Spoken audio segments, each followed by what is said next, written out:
नमस्कार, देवभूमि IAS academy के YouTube channel में आपका स्वागत है।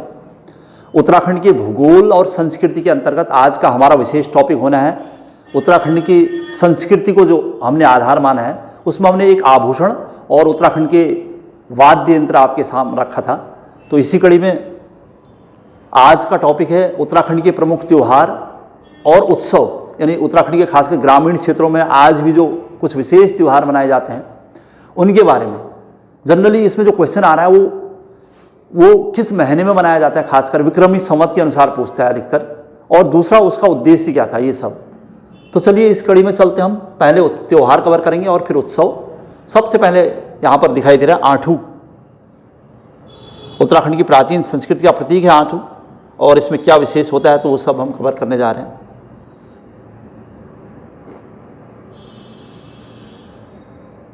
तो आठू में क्या, आठू कब मनाया जाता है तो भाद्रपद मास यानी भादो के महीने में। शुरुआत चैत के साथ होती है वैसे महीनों की, तो चैत, बैसाख, जेठ, आषाढ़, सावन, भादो, भाद्रपद माह ये हुआ।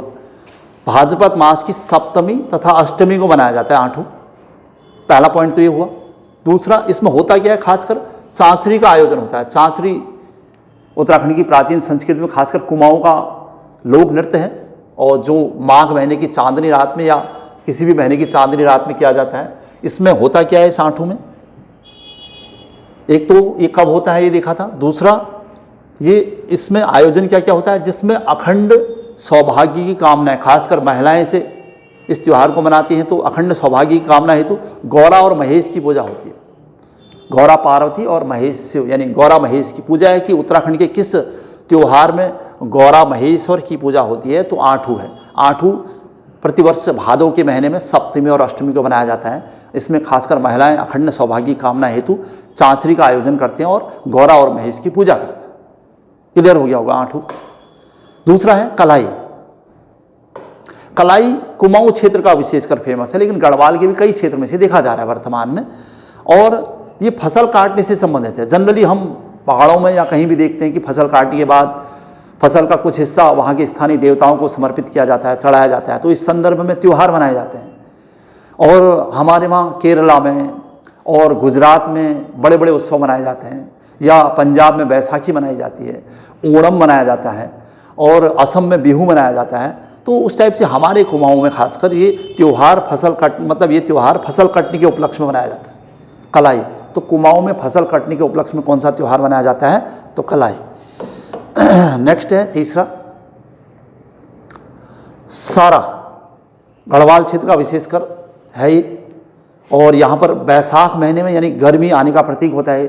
जब गर्मी में बहुत ज़्यादा गर्मी आती तब अनेक बीमारियाँ होने की संभावना रहती हैं। तो इसलिए बैसाख माह में गाँव को बीमारी से बचाने हेतु गाँव में अवेयरनेस, उत्सुकता या जागरूकता फैलाने के लिए नंदा देवी की दूतों की आराधना की जाती है। कि मतलब गाँव को बीमारी से नंदा देवी के दूध बचाएंगे, इसलिए हमें जो नंदा देवी है, नंदा देवी की दूतों की आराधना करनी चाहिए, ये माना जाता था। तो इसीलिए सारा त्यौहार मनाया जाता था। तो गढ़वाल का विशेषकर ये है। नेक्स्ट है भेरौली। भेरौली और भेटौली में को लेकर थोड़ा कन्फ्यूजन है, तो इसलिए ये भेरौली है, भेटौली नहीं, ये ध्यान रखना है। दूसरा, ये है कब, यह पर्व संतान कल्याण हेतु धूमधाम से मनाया जाता है। उत्तराखंड के अनेक मंदिर हैं जहाँ पर ये त्यौहार धूमधाम से मनाया जा रहा है संतान कल्याण के लिए। और कई मंदिरों में देखा हमने कि बहुत सारे ऐसे मंदिर जिन्हें पुत्रदाता मंदिर कहते हैं, जैसे श्रीनगर का कमलेश्वर मंदिर पुत्रदाता मंदिर। तो इन विशेषकर मंदिरों में हमारे वहाँ अल्मोड़ा के विशेष मंदिर हैं, और गणनाथ मंदिर जहाँ पर ये भेरौली वगैरह खूब धूमधाम से मनाया जाता है। तो उत्तराखंड में संतान कल्याण हेतु मनाया जाने वाला भेरौली त्यौहार। नेक्स्ट है जागड़ा। जागड़ा भगवान शिव के सम्मान में होता है। वैसे महासु देवता से संबंधित त्यौहार है लिखा हुआ है, और ये जौनसारी जनजाति का है। तो महासु देवता के स्नान के अवसर पर होता है, और भादो के महीने में होता है, सावन और भादो। ये जौनसारी जनजाति का यानी जौनसार भाबर में होता है, प्रायः वहीं का फेमस है जौनसार भाबर का, और जौनसारी जनजाति का ही प्रमुख त्यौहार भी माना जाता है इसे, जागड़ा। अच्छा, नेक्स्ट है नुणाई। नुणाई भी जौनसार जनजाति का है, क्योंकि जौनसार जनजाति जो कि पशुपालन पर आधारित थी कभी, और बहुत लंबे समय तक पशुओं को चराने के बाद जब घर वापस लौटते थे तो तब नुणाई उत्सव मनाया जाता है या त्यौहार मनाया जाता था।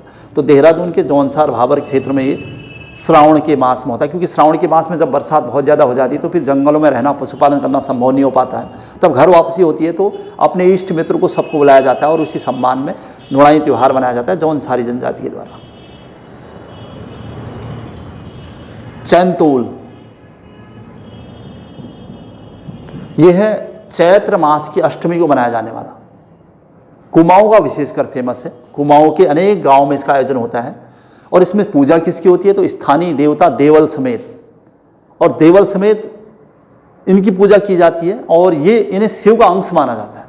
खासकर हमारे वहाँ चंपावत और पिथौरागढ़ क्षेत्र में, पिथौरागढ़ का खासकर फेमस है, तो जो देवल समेत हैं वो शिव का अंश माना जाता है। उनकी पूजा अर्चना, उनकी आराधना की जाती है इसमें चैत्र मास की अष्टमी को। अनेक गाँव में जा जाकर लोगों को जागरूक करना, मंदिरों में पूजा पाठ करना, ये इसके तहत होता है। अच्छा चलिए चलते हैं नेक्स्ट, बैसी। बैसी एक धार्मिक टाइप का त्योहार, उत्सव या त्यौहार है। उसमें श्रावण और पौष, सावन और पूस के महीने में लगातार 22 दिन तक आयोजित होने वाला एक धार्मिक उत्सव है, धार्मिक त्यौहार। और इसमें स्थानीय लोग जो देवता हमारे, जिन्होंने समाज के लिए उस समय तत्कालीन परिस्थितियों में स्थानीय लोगों का साथ दिया, उनकी मदद की थी, उसके लिए उसी संदर्भ में उन्हें याद किया जाता है। पौराणिक व्यक्तियों को या स्थानीय देवताओं को, उनके लिए लगातार 22 दिन तक उपवास रखा जाता है और उसके बाद ये त्यौहार मनाया जाता है। अभी भी बहुत सारे गाँवों में ये देखने को मिलता है धार्मिक उत्सव। खतड़ुआ, मध्यकाल में चंद और पंवार राजवंश के मध्य जो संघर्ष हुआ था उसका एक छोटा सा अध्याय ये भी है, जिसमें चंद राजा लक्ष्मीचंद की कई बार हार हो रही थी गढ़वाल के राजा मानसा से, और फिर अंत में लक्ष्मीचंद ने अपना 8वां संघर्ष जब किया मानसा के साथ तो मानसा हार गए थे और लक्ष्मीचंद की विजय हो गई थी। इसी उपलक्ष्य में ये त्यौहार मनाया जाता है। वैसे जनरली ये अश्विन मास की संक्रांति को पड़ता है, मतलब सितंबर में पड़ता है, 17 सितंबर को। और इसमें ये त्यौहार पशुओं की पूजा से संबंधित है। पशुओं की पूजा इसलिए क्योंकि चंद राजवंश का जो प्रतीक था वो गाय था। जब चंद और राजवंश की जीत हो गई थी तो उन्होंने गाय की जीत और चंद राजवंश की जीत, और जो मानसा का सेनापति था खत्तर सिंह, उसकी हार के नारे दिए खुशी से। तो गाय की जीत और खत्तर सिंह की हार। खत्तर सिंह गढ़वाल का सेनापति था, इसलिए गाय का त्यौहार कहते हैं इसे, कहीं पर गायों का त्यौहार भी कहा जाता है। तो आज 17 सितंबर को प्रतिवर्ष से मनाया जाता है, खासकर कुमाऊं क्षेत्र का ये प्रसिद्ध त्यौहार है। गंगा दशहरा ज्येष्ठ मास की 10वीं को मनाया जाता है, जेठ के महीने में मनाया जाता है उसकी 10वीं को। और इसमें मेले लगते हैं, खासकर विष्णु से संबंधित भगवान विष्णु के मेले लगते हैं इसमें। और इसमें ब्राह्मण अपने यजमानों को दशहरा द्वार पत्र देते हैं और इस दिन कई स्थानीय क्षेत्रों में मेलों का आयोजन किया जाता है। गंगा दशहरा यानी ज्येष्ठ मास की 10वीं को। आपको मेनली ये पूछ रहा है प्रश्न, कब मनाया जाता है, तो ज्येष्ठ मास की 10वीं को। हरेला काफ़ी फेमस पर्यावरण से संबंधित त्यौहार है, श्रावण के प्रथम दिन मनाया जाता है और पर्यावरण को ध्यान में रखकर मनाया जाता है। और ये कहावत है हमारे वहाँ की, इस दिन अगर कोई पेड़ या कोई वृक्ष लगाया जाता है तो वो सूखता नहीं है बल्कि हो जाता है। मतलब ये बरसात ऋतु के आने का प्रतीक होता है, क्योंकि पानी की कमी होती नहीं बरसात में, इस वजह से पौधरोपण पर बल दिया जाता है हरेला में। तो पर्यावरण से संबंधित त्यौहार। और कब होता है, श्रावण मास के प्रथम दिन। जनरली जनवरी, फरवरी, मार्च ये सब पता है आपको, लेकिन श्रावण मास यानी जुलाई के महीने मनाया जाता है। तो 16 या 17 या 15 जुलाई को पड़ेगा। अच्छा नेक्स्ट है ओलगिया। ओलगिया सितंबर के मध्य में मनाया जाने वाला त्यौहार है और इसे घी संक्रांत के नाम से जाना जाता है। ये भी प्राचीन यानी मध्यकाल में चंद राजाओं के समय से इसकी शुरुआत हुई थी और कहते थे कि इस दिन चंद राजवंश में स्थानीय लोग राजा को भेंट देने जाते हैं और इसलिए दूब घास की पत्तियां घी में डुबोकर सिर में लगाए जाने का रिवाज भी है इसमें। और राजा के लिए दही दूध घी ले जाया जाता था और ताकि राजा खुश हो, और अपने राजा को खुश करने के लिए ये त्यौहार था। और उसी संदर्भ में ओलगिया त्यौहार हर साल सितंबर के मध्य में मनाया जाता है। नेक्स्ट है घुघुतिया यानी मकर संक्रांत। भगवान सूर्य के उत्तरी गोलार्ध में प्रवेश का दिन होता है। तो जनवरी के मध्य में यानी 13 से 14 जनवरी को प्रतिवर्ष ये पड़ता है। जनवरी के मध्य में माघ माह की एक गति को, माघ के हिसाब से यानी माघ के महीने की एक गति को कुमाऊं क्षेत्र में आटे के घुघते बनाए जाते हैं। इसमें ये काफ़ी प्रसिद्ध त्यौहार है कुमाऊं का, और ये आज से नहीं मध्यकाल से हो रहा था। और उनको फिर कौवों को खिलाए जाने का रिवाज, जिसे काले कौवा का त्यौहार भी कहा गया है। तो ये जनजातियों द्वारा मनाया जाने वाला एक महत्वपूर्ण त्यौहार भी है, क्योंकि जनजातियाँ ये समझती कि सूर्य का उत्तरी गोलार्ध में प्रवेश का मतलब था कि अब उनके अच्छे दिन आएंगे और गर्मी के दिन आएंगे। फूलदेई, फूल संग्राम नेक्स्ट त्यौहार है। चैत्र मास के प्रथम दिन यानी वसंत ऋतु के आगमन का प्रतीक फूल संक्रांत मनाया जाता है, और इसमें बच्चे टोकरियों में विभिन्न प्रकार के फूलों को चुनकर रखते हैं। बसंतोत्सव त्यौहार के नाम से जाना जाता है इसे, फूल देवी। तो बस आपको ये याद रखना है, चैत्र मास के प्रथम दिन फूल संक्रांत या फूल देवी। विखौती, विखौती भी बैसाख माह के प्रथम दिन और रात को लगने वाला एक त्यौहार या मेला है। इसमें मेला भी लगता है, प्रथम दिन मनाया जाता है यानी बैसाख माह के प्रथम दिन, और इस दिन लोग व्रत रखते हैं। और फिर आने वाले समय में चूँकि गर्मी के आने का प्रतीक होता है, तो फिर गर्मी में तीर्थ यात्राओं के लिए चल देते हैं लोग, तो इसलिए तीर्थ यात्राओं की शुरुआत करते हैं इस दिन। और सियालदे, अल्मोड़ा के सियालदे में एक विशाल मेला लगता था पहले, सियालदे बिखौती का मेला के नाम से फेमस था वो, तो ये अभी भी वहाँ पर लगता है, सियालदे बिखौती। तो बिखौती का मतलब था बैसाख माह के प्रथम दिन और रात लगने वाला मेला। तो ये थे उत्तराखंड के प्रमुख त्यौहार। इसी कड़ी में इसका सेकंड पार्ट था प्रमुख उत्सव। उत्सव थोड़ा लंबे समय तक चलने वाले होते हैं। इसमें कोई ऐसी घटना कभी घटी होती है जिसको लोग याद करते हैं और उसी रूप में मनाते हैं। उसमें भी सबसे पहले नौठा कौथिग, नौठा जगह का नाम है चमोली में। तो नौठा कौथिग कहाँ होता है, क्या होता है? कुमाऊं गढ़वाल में प्रतिवर्ष बैसाख के 5वें सोमवार, मतलब जिस बैसाख में 5 सोमवार पड़ जाएं, अगर नहीं पड़ेंगे तो फिर जेठ का पहला सोमवार होगा। तो नौठा कौथिग बैसाख के 5वें सोमवार को या जेठ के या ज्येष्ठ के प्रथम सोमवार को आयोजित किया जाता है। और इसमें जो स्थानीय क्षेत्र हैं, खासकर चमोली के आदि बद्री में मनाया जाता है, और वहाँ एक दूसरे गाँव के बीच पत्थर वर्षा का प्रचलन है। हालांकि बहुत कम हो गया अब, लेकिन फिर भी अगर नौठा कौथिग कहाँ का फेमस है तो चमोली के आदि बद्री का फेमस है। वहाँ पर नौठा कौथिग को हिमालय महोत्सव के नाम से जाना जाता है, और बहुत लंबे समय तक चलता है उत्सव, जो कि एक लंबी अवधि तक चलने वाले त्यौहार है। तो नौठा कौथिग कब होता है? तो बैसाख और जेठ में होता है। कहाँ? चमोली की आदि बद्री का सबसे प्रसिद्ध है। और इसमें होता क्या है, तो स्थानीय लोगों में यानी स्थानीय ग्रामीण क्षेत्रों में एक दूसरे के मध्य पत्थर वर्षा का रिवाज है इसमें। अच्छा, नेक्स्ट है गैंदी का खकोटी मेला। गैंडी मादा गैंडा के लिए शब्द आया है, क्योंकि ये घटना भी उत्तर वैदिक काल या महाभारत काल से जुड़ी हुई है। जब महाभारत काल में यानी पांडवों को वनवास हुआ था, तो उस दौरान जंगलों में जो बहुत सारे स्थानीय स्तर पर ऐसे लोगों का आतंक छाया रहता था, तो उसी में एक था नागमल नामक दैत्य कहा जाता था। पौड़ी गढ़वाल की बात है। ये कहाँ लगता है? तो पौड़ी गढ़वाल के कुछ गाँवों में बसंत पंचमी से बैसाखी तक मनाया जाता है, कह रहे हैं। बसंत पंचमी यानी गर्मी आने का प्रतीक है, और बैसाखी तक। इसकी परंपरा पांडवों से जुड़ी है, मैं बता भी रहा था, क्योंकि पांडवों के जीवन से जुड़ी घटना है।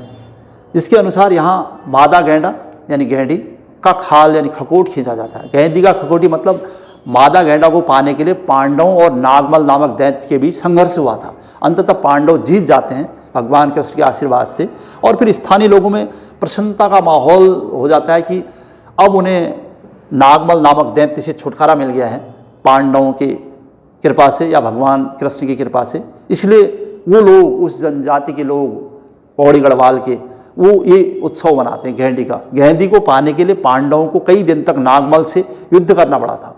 अंततः अर्जुन अपने प्रहार करने में सफल हो गया था, और नागमल नामक दैत्य की हत्या हो गई थी, और उसमें मादा गैंडा को पांडवों ने प्राप्त कर लिया था, और स्थानीय लोगों को परेशानी से छुटकारा दिला दिया था। इसी संदर्भ में आज भी गैंडी का खकोटी मेला पौड़ी गढ़वाल के कई गाँवों में मनाया जाता है। अच्छा, इसी कड़ी में सुरकंडा देवी उत्सव। टिहरी में सुरकंडा देवी मंदिर है, वहीं पर इसका वार्षिक आयोजन होता है। वार्षिक उत्सव हर साल लगता है टिहरी गढ़वाल के ज़िले में सुरकंडा देवी मंदिर में, और यहीं पर सुरकंडा देवी की पूजा अर्चना होती है। सुरकंडा उत्सव के नाम से इसे जाना जाता है। और इसी कड़ी में एक है ऐतिहासिक हिल यात्रा उत्सव। हिल यात्रा, हिल यानी पहाड़ी क्षेत्रों में, यात्रा मतलब दलदल, पहाड़ी क्षेत्र के दलदली भागों में किए जाने वाले खेल। ये पश्चिमी नेपाल की देन माना जाता है। सीमावर्ती क्षेत्रों में भारत नेपाल की सीमा पर ही होता था। पिथौरागढ़ की सोरो घाटी क्षेत्र में वर्षा ऋतु में अधिकतर धान की रोपाई के समय चरवाहों और कृषकों द्वारा मनाया जाने वाला उत्सव है। मतलब इसके पशु चराने वाले लोग और किसान मनाते हैं। कब? वर्षा ऋतु में। वर्षा ऋतु में जब धान की रुपाई हो रही होती है, ये धान के खेतों में किया जाता है। अच्छा, ये पश्चिमी नेपाल की देन है ये उत्सव। इसमें स्वांग नृत्य होता है, काफ़ी फेमस है, आज भी स्वांग नृत्य को दिखाया जाता है। ये मुख्यतः कहाँ का है? अगर पिथौरागढ़ की शोर घाटी का तो है ही, अगर कोई पर्टिकुलर जगह पूछता है कहाँ का है तो ये कुमौड़ बजेठी का है। पिथौरागढ़ के कुमौड़ बजेठी क्षेत्र में होता है। रावल गांव, वहाँ पर अगनाली छीना और अस्कोट क्षेत्र में यहाँ पर धूमधाम से आज भी मनाया जाता है। अब तो संपूर्ण पिथौरागढ़ यानी पिथौरागढ़ सिटी में भी ये मनाया जा रहा है और उत्तराखंड की संस्कृति का प्रतीक माना जा रहा है इसे। लेकिन ये पहले कुछ ऐतिहासिक ऐसे तथ्य, ऐसी घटनाएं हुई थी इन क्षेत्रों में, तब मनाया जाता है। इसमें जो स्वांग नृत्य किया जाता है वो लखिया भूत एक विशेष पात्र है जो लोगों का मनोरंजन करने के साथ उनको डराने का काम करता है, जैसे स्वांग नृत्य के नाम से जाने जाते हैं। उसमें हलिया जो इसके पात्र हैं हिल यात्रा के, दहीवाला, नेपाली राजा, बैलों की जोड़ी, ये सब इसके प्रमुख पात्र हैं। ये था पिथौरागढ़ की जनजातियों का मनाया जाने वाला हिल यात्रा। नेक्स्ट है कंडाली। कंडाली एक विशेष प्रकार की घास है और जो कि पर्यावरण को नुकसान पहुंचाने वाली समझी जाती है और इसी को काटा जाता है यानी पर्यावरण स्वच्छ करने के लिए। पिथौरागढ़ की जनजातियों द्वारा प्रत्येक 12 वर्ष मनाया जाता है, यानी कंडाली उत्सव हर 12 वर्ष में मनाया जाता है। और इसके तहत जो कंडाली घास है यानी बिच्छू घास, उसे काटा जाता है और पर्यावरण स्वच्छ किया जाता है। ये रिवाज है पिथौरागढ़ सोरो घाटी। तो कंडाली उत्सव भी पिथौरागढ़ का ही फेमस है। वहाँ की राजी जनजाति और भोटिया जनजाति इसको विशेष रूप से मनाती हैं। और उसके अलावा पर्यटकों को उत्तराखंड की संस्कृति से परिचित कराने के लिए हर जगह आज उत्तराखंड के प्रत्येक स्थान पर शरदोत्सव मनाया जाता है। शरद ऋतु के आगमन का प्रतीक माना जाता है। इसलिए हर जगह, केवल नैनीताल नहीं बल्कि अल्मोड़ा, पिथौरागढ़, मसूरी, रानीखेत, सभी जगह ये शरदोत्सव मनाए जाते हैं, जो हमारे उत्तराखंड की संस्कृति से, उत्तराखंड के पर्यटन से लोगों को परिचित कराने का काम करते हैं। तो ये था हमारा आज का विशेष टॉपिक, उत्तराखंड की संस्कृति का दूसरा महत्वपूर्ण टॉपिक, उत्तराखंड के त्यौहार और उत्सव। इसी कड़ी में हम लगातार इस टॉपिक को आगे बढ़ाते रहेंगे। आज की क्लास यहीं पर समाप्त हो रही है। जय हिंद, जय उत्तराखंड।